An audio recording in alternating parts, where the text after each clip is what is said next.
Hi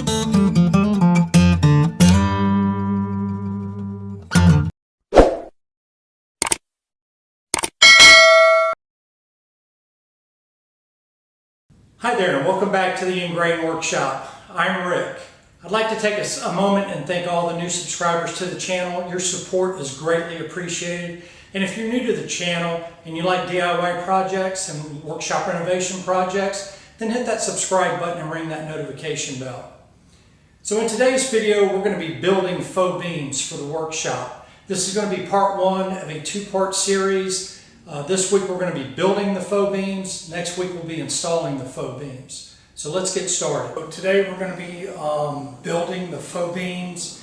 I did want to show you a couple of things though before we started building the beams, because even though there's a total of 7 beams or 7 trusses that we need to cover, each truss consists of basically 5 individual beams.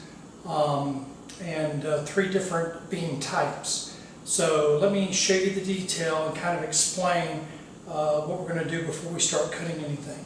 So the diagonal bracing is going to be the first beam, and as you can see that it's an angle cut on both ends from the wall to the ceiling, and it's about 48 inches. So that's going to be one type of beam that we're going to have to construct. Now we're going to have to construct 2 of those, one for each side of the workshop. And then the second type of beam will be right here from the roof, the flat roof truss to the diagonal truss. In that open area there, I'm going to install a 2x3 furring strip just so we'll have something to nail to, and then we'll have to construct a beam to go in the vaulted portion of the roof. And that's the second beam type, and we'll have to do 2 of those, one on each side of the workshop. And then the third beam type will go along the flat ceiling portion of the roof, and that's about 16 feet long. Now I might have to break that up into 2 and have a joint in the middle and have 2 8-foot pieces, but that's the third beam type. And that should be a fairly simple beam. That's just going to be flat with a 90-degree cut on both ends. The beam on the vaulted portion and the diagonal portion will both have angled cuts on both ends, so those will be a little bit trickier, but shouldn't be a problem. So I went out and bought 1x6 by 10 feet wood for the bottom of the beams, and then I'm going to rip that down and have 40 beveled 45-degree cuts on the bottom. But what we're going to have to do first is take the 10-foot pieces and cut them into 5-foot sections. That way, once we get those built, stained, and they're ready to go, then we'll be able to cut the angled ends, and they'll fit in the 4-foot areas where the diagonal pieces go along the diagonal braces, and then those beams will also be able to be used in the vaulted portion of the ceiling as well. So right now we're just going to get on the chop saw and start chopping all this 10-foot lumber down to 5-foot.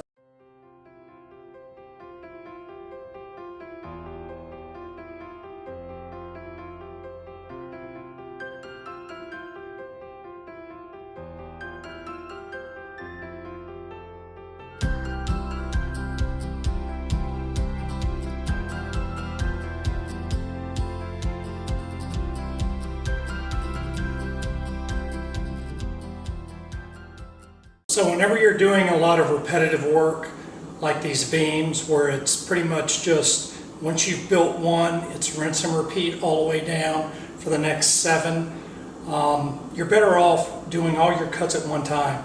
So when we cut down our 10-foot pieces down to 5-foot over at the chop saw, we did them all at the same time. Now I've moved over here to the table saw, and now we're going to rip all our 6-inch pieces down to 3 7/8 inches wide.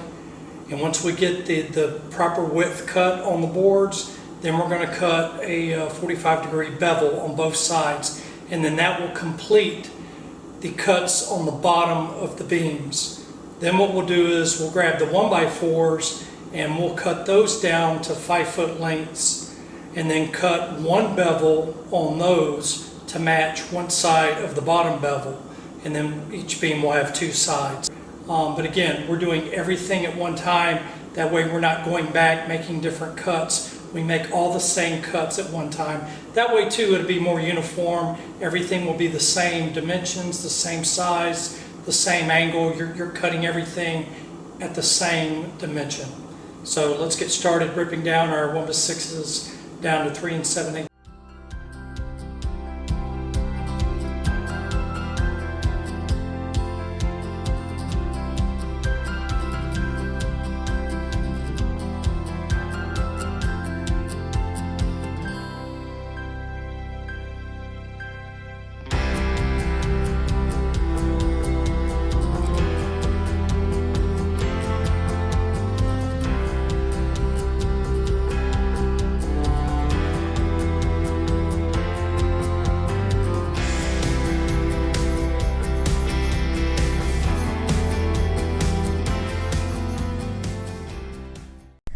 So here I'm just going to remove my zero clearance blade guard and then just put a regular blade guard in so I can tilt the blade. I'm going to tilt it to 45 degrees, put my angle finder on it just to make sure I'm at exactly 45 degrees. Then I'll lock it in on the table saw and then start ripping the bottom pieces of the beam. And you'll notice too, on my table saw, the blade tilts to the right. I know on a lot of table saws they tilt to the left. So if you do have a table saw that tilts to the right, it just means that you've got to place your fence on the left-hand side of the blade, which is a little unusual, especially when you're used to using it on the right side of the blade. But it cuts the same. So again, I'm just putting a 45-degree bevel on both sides of the bottom piece. You can also see the stack of wood sitting on the table saw that needs to be cut. There's a total of, I think, 28, and I'm not going to bore you with all of them. But you can see the cut here, the bevel on the bottom. Okay, I now have all the bottoms ripped at a width of 3 7/8 inches, and then I've got 45-degree bevels cut on all of them. So all the bottoms, all 28 bottoms, are now complete. Now I'm going to take the sides, which are, these were 1/6s. The sides are going to be made out of 1/4s. So now I'm going to rip those to 5-foot lengths, bevel one edge of those, and then we'll be able to start assembling the beams. Now I've ripped down my 1/4s. This was some stained wood that I had left over from trimming out the workshop, which was a previous video. And we trimmed out all the walls except the west wall, which is the wall with the overhead door and the electrical chase, which I'm going to do at a later date. So I went ahead and took the 1x4 trim that I had left over and went ahead and ripped it down to cross-cut it to 5-foot lengths. And now I'm going to cut one beveled edge on each side, and then we'll be able to start assembling the beams.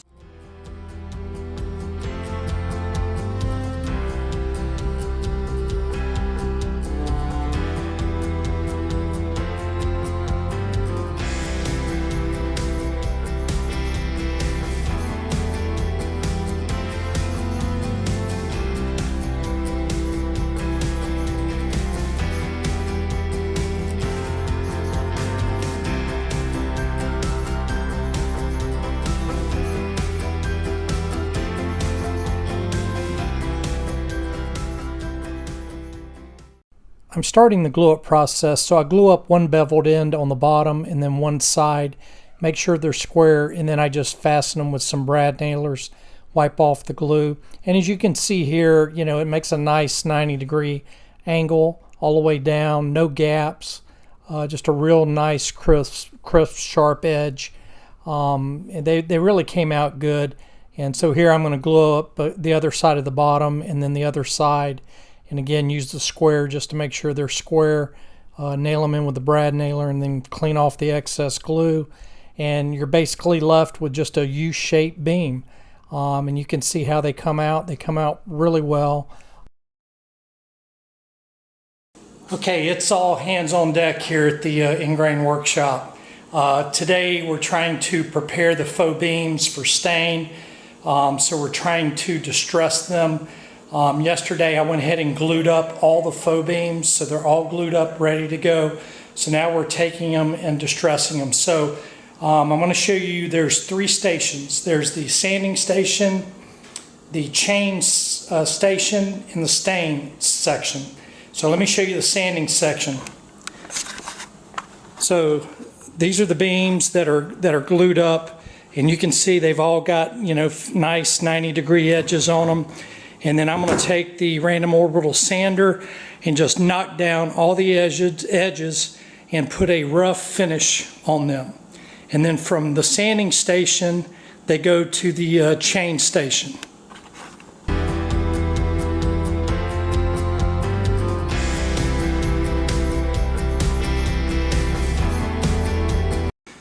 So this is the before and after. You can kind of see them side by side. See the sharp edges on this one? I haven't done any sanding on this beam, but then this beam, you can see, especially on the sides where I stained it, you can really see the edges where I'm sanding and just kind of knocking those edges down.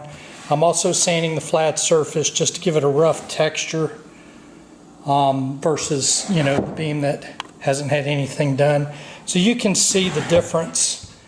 You know, this is going to make it look a lot more rustic, which is the look we're going for. But again, this is just at the sanding station. The next station is the chain station. So let me show you what that looks like. So the foreman is in charge of the chain station, and you know, he's just basically going to town on these beams. I think he's using a crescent wrench and a gardening tool, maybe for pulling weeds, and he's also got a chain that he'll break out and beat it up with the chain a little bit. But again, no supervision.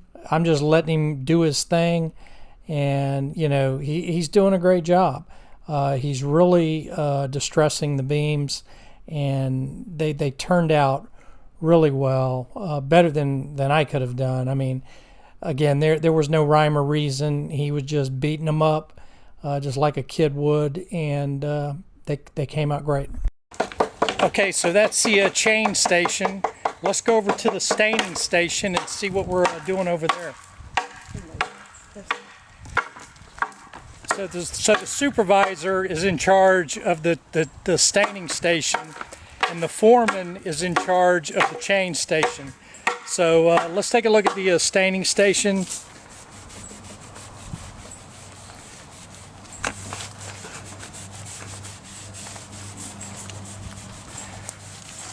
So you can really see the holes, the pitted holes that the foreman is making in the wood, and you can see how the stain takes to the dents, makes it a little darker indentation.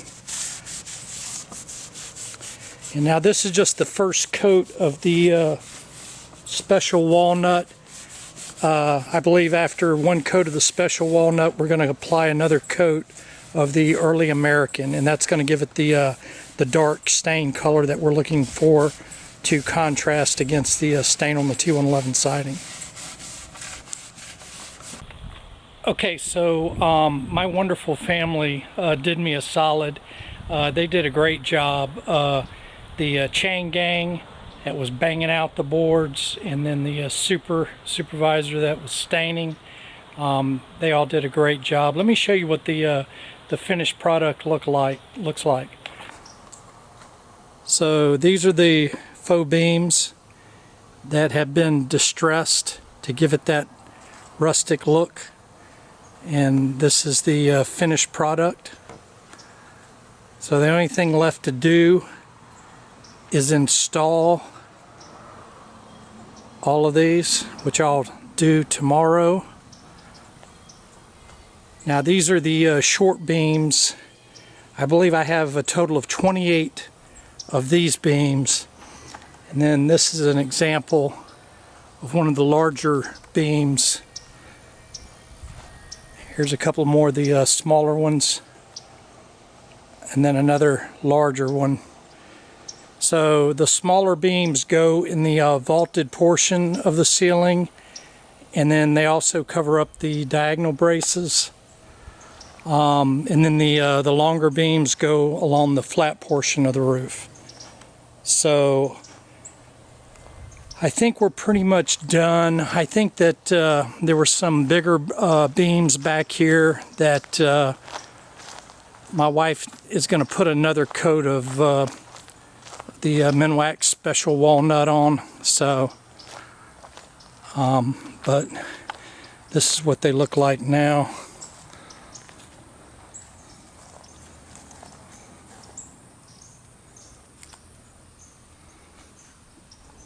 So we'll get one more coat on these, which should darken them up a little bit, and then that should wrap it up. I think what she was doing is she was putting on one coat of the Special Walnut, I'm sorry, 2 coats of the Special Walnut, and then 1 coat of the Early American. And the kids did a great job beating up the beams to give them that distressed look. I can't be more happier with them. They did a great job. The beams are 100% prepped. They've been sanded, they've been beat on, and then they've been stained by the supervisor. I should have, if my math's right, 28 of the 5-foot beams behind me, and then I've got 14 of the 8-foot beams on this wall. Well, that's going to wrap up this video on how to build rustic faux beams. I'd like to take a moment and give a special thanks to my wonderful family who did a great job helping me distress and stain the faux beams. Without them, this video would not be possible, so thank you. So for now, get out there and create, build, and inspire, and as always, pay it forward. This is Rick at the Ingrain Workshop, signing out. We'll see you next week, and thank you.